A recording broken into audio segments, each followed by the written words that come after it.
Chapitre 1. L'histoire d'Abu Bakr as-Siddiq, qu'Allah soit satisfait de lui.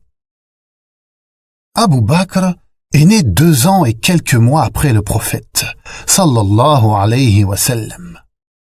Il était connu pour son noble et bon caractère. C'était un homme extraordinaire, car avant l'apparition de l'islam, alors qu'à la Mecque on adorait des idoles et on consommait du vin, Abu Bakr ne s'était jamais prosterné devant une idole et n'avait jamais bu d'alcool.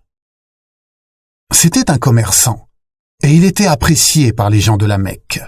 Il connaissait parfaitement l'histoire des Quraysh, le passé glorieux de telle ou telle tribu. De plus, il était modeste, gentil avec les gens. Et il était surtout l'ami de Mohammed ibn Abdullah. Lorsque le messager d'Allah, sallallahu alayhi wa sallam, reçut l'ordre d'avertir les gens, il alla voir Abu Bakr. Celui-ci accepta l'islam sans hésitation, car il savait que le prophète était quelqu'un d'honnête et qu'il n'était pas un menteur. Il fut le premier homme à se convertir à l'islam. Devenu musulman, Abu Bakr, radiallahu anhu, ne resta pas inactif, et à son tour, il appela les gens à l'islam. Comme il était aimé et respecté, on l'écoutait. Grâce à sa da'wa, beaucoup de personnes se convertirent à l'islam, dont le 3e calife, Othman, radiallahu anhu. Quand les Quraysh se mirent à torturer les plus faibles parmi les musulmans, les esclaves, Abu Bakr, radiallahu anhu, racheta certains de ses esclaves, comme Bilal, puis il les libéra. Tout cela était fait uniquement pour la face d'Allah. Plus les Quraysh devenaient violents, plus la foi d'Abu Bakr augmentait. Un jour, alors qu'il défendait le prophète, sallallahu alayhi wa sallam, Abu Bakr se fit violemment agresser par un homme appelé Utba ibn Rabi'a. Cette agression fut si grave qu'il s'évanouit. Lorsqu'il revint à lui, ses premières paroles furent « Qu'a fait le messager d'Allah ?» Tel était Abu Bakr, radiallahu anhu. Bien que blessé, il ne pensait qu'à la sécurité du prophète, sallallahu alayhi wa sallam. Quand le messager d'Allah, sallallahu alayhi wa sallam, ordonna aux compagnons d'émigrer vers Médine et que certains se mirent en route, Abu Bakr lui demanda la permission de partir aussi. Cependant, le messager d'Allah, sallallahu alayhi wa sallam, lui recommanda la patience. Le prophète espérait que lorsque l'autorisation d'émigrer lui serait donnée, qu'Abu Bakr serait son compagnon de voyage. Effectivement, peu de temps après, l'ordre fut donné au messager d'Allah sallallahu alayhi wa sallam d'émigrer vers Médine. Abu Bakr l'accompagnait. Allah dit à ce sujet dans le Coran: ثاني اثنين إذ هما في الغار إذ يقول لصاحبه لا تحزن إن الله معنا. Deuxième de 2. Quand ils étaient dans la grotte et qu'il disait à son compagnon « Ne t'afflige pas, car Allah est avec nous » Surat At-Tawbah, verset 40. Tous deux, ils arrivèrent sains et saufs à Médine. Abu Bakr as-Siddiq, radiallahu anhu, assistait le messager d'Allah sallallahu alayhi wa sallam dans toutes ses affaires. Il participa avec lui à toutes les batailles, comme Badr, Uhud et la conquête de la Mecque. Lors de la bataille de Tabouk, il dépensa tout son argent pour équiper l'armée musulmane. Durant la 9e année de l'hégire, le messager d'Allah sallallahu alayhi wa sallam lui ordonna de diriger les rites du pèlerinage.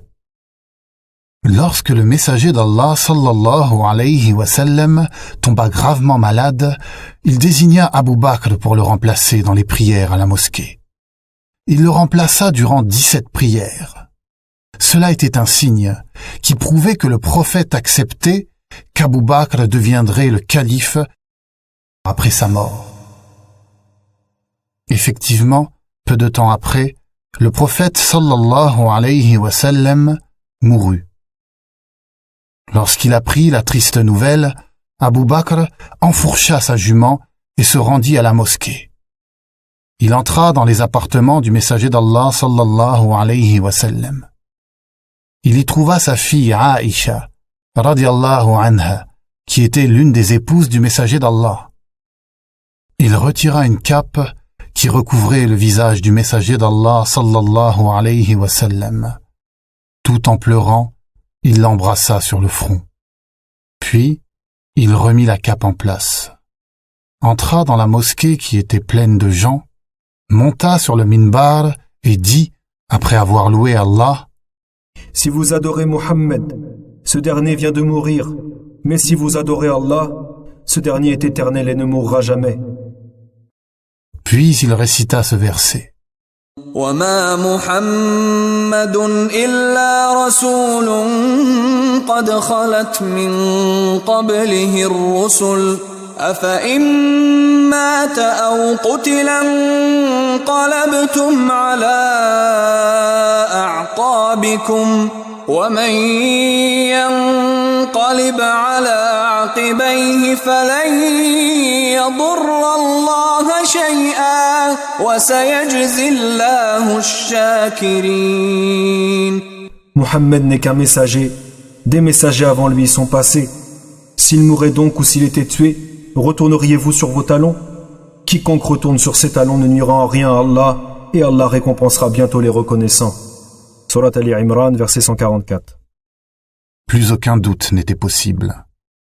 Tout le monde venait de comprendre que le messager d'Allah sallallahu alayhi wa sallam était vraiment mort et qu'il ne serait plus là pour les guider.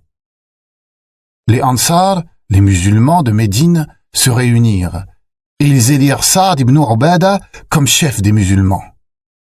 Voyant cela, un homme courut prévenir Omar de cette réunion et de cette décision importante. Omar, radiallahu anhu, en parla à Abu Bakr.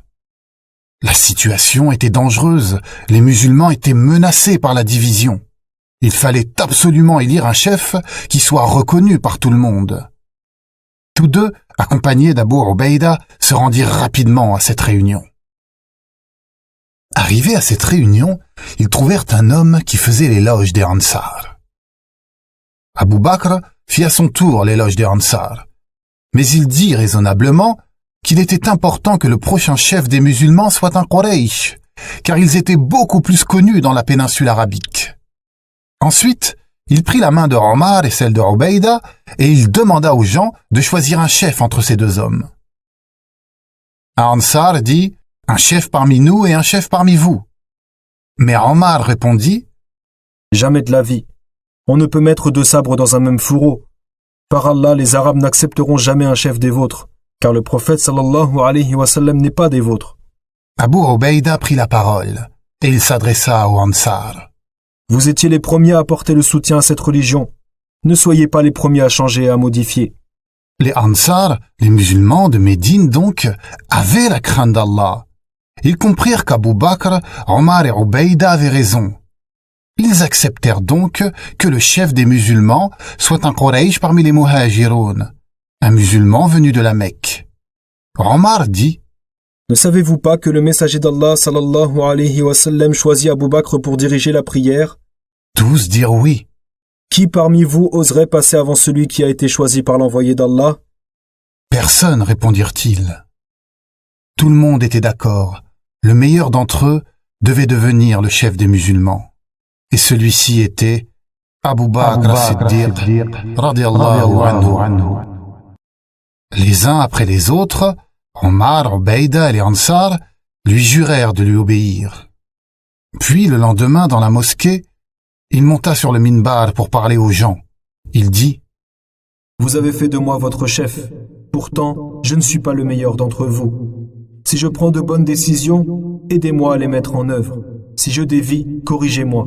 La sincérité est un dépôt. Le mensonge est une trahison. Le faible parmi vous est le fort à mes yeux, jusqu'à ce que je lui rende justice s'il paie à Allah. Le fort d'entre vous est le faible devant moi, jusqu'à ce que je lui fasse rendre des comptes si Allah le veut. Aucune communauté n'abandonnera la lutte dans la voie d'Allah sans qu'il ne la frappe d'humiliation. Toute communauté au sein de laquelle règne l'immoralité sera affligée par les calamités. Obéissez-moi tant que j'obéirai à Allah et à son messager, et si je désobéis à Allah et à son envoyé, vous ne me devrez plus obéissance. Levez-vous pour la prière, qu'Allah vous fasse miséricorde. Abu Bakr as-Siddiq, radiyallahu anhu, était donc devenu le premier calife de l'islam. Attention les enfants, il ne devint ni prophète, ni messager. Il était simplement le chef des musulmans. Après la mort du messager d'Allah sallallahu alayhi wa sallam, il n'y eut plus de prophètes. Il y eut simplement des chefs, des califes, qui étaient là pour diriger les musulmans. Le califat d'Abu Bakr. Abu Bakr, radiyallahu anhu, resta calife 2 ans, 3 mois et 10 jours. Durant son califat, d'excellentes choses furent réalisées. 1.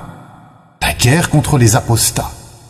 Après la mort du messager d'Allah sallallahu alayhi wa sallam, certaines tribus décidèrent de ne plus payer la zakat. Abu Bakr décida de leur faire la guerre. Il dit: La religion serait-elle diminuée de mon vivant? Par Allah, je combattrai quiconque sépare la zakat de la prière, car la zakat est un droit sur les biens. Par Allah, je les combattrai s'ils me refusent la moindre corde qu'ils donnaient au messager d'Allah sallallahu alayhi wa sallam. Il y eut aussi 4 personnes qui mentirent en disant qu'ils étaient prophètes. Comme nous l'avons vu, après la mort du messager d'Allah sallallahu alayhi wa sallam, il n'y eut plus de prophètes. Ces 4 personnes, ces faux prophètes, étaient donc des menteurs et Abu Bakr leur fit la guerre. Certains de ces faux prophètes finirent par se repentir. Cependant, la situation était grave. Après la mort du messager d'Allah sallallahu alayhi wa sallam, beaucoup de gens dont l'islam n'était pas véritablement entré dans leur cœur abandonnèrent la religion d'Allah. Le calife Abu Bakr les combattit dans les 4 coins de la péninsule arabique. Il lança sur eux 11 armées, jusqu'à ce qu'à nouveau, l'islam rayonne partout. 2. La compilation du Coran. Lors des différentes batailles, beaucoup de compagnons qui connaissaient leur Coran par cœur moururent. Cela devenait problématique. Il fallait écrire la parole d'Allah afin de la conserver. Abu Bakr prit cette décision très importante et il décida de compiler le Coran, c'est-à-dire de l'écrire. Il convoqua alors Zayd ibn Thabit et lui dit: Omar a dit: Nombre de mémorisateurs du Coran ont été tués et nous devons maintenant compiler le Coran. Je suis de son avis. Tu es un homme raisonnable et nous n'avons rien à te reprocher. Tu consignais ce qui était révélé au messager d'Allah. Je te charge de la mission de réunir le Coran et de le compiler. Zayd fit ce travail. Ainsi, chaque mushaf, un mushaf étant un livre où le Coran a été écrit en langue arabe, vient de cette compilation qui a été demandée par Abu Bakr. 3. La guerre contre les Perses et les Byzantins. Maintenant que l'islam brillait dans toute l'Arabie, il était très important d'appeler les autres peuples à l'islam. Le messager d'Allah, sallallahu alayhi wa sallam, lorsqu'il était vivant, avait envoyé des lettres aux rois perses et aux rois byzantins afin qu'ils se convertissent et qu'ils appellent leur peuple à l'islam. Cependant, l'ignorance et l'injustice régnaient dans ces pays. Beaucoup refusaient le message de l'islam et ils considéraient les Arabes comme des moins que rien. Le monde entier devait connaître la lumière de l'islam, et le calife lança ses cavaliers afin que la religion d'Allah triomphe et que les gens soient guidés. Les récits de la conquête musulmane sont très longs, et nous en parlerons, incha'Allah, dans les autres chapitres. Sachez cependant que sous le califat d'Abu Bakr, de vastes territoires de l'Irak et de la Syrie furent conquis. Reparlons maintenant du noble caractère d'Abu Bakr à travers cette histoire. Alors qu'il était calife, Abu Bakr avait l'habitude de sortir chaque jour de la mosquée après la prière du Fajr. Omar l'avait remarqué. Attention, il ne l'espionnait pas. Non, il savait qu'Abu Bakr agissait en bien et il voulait agir comme lui. Voilà pourquoi il l'observait. Omar se rendit compte qu'Abou Bakr se rendait dans un quartier de Médine.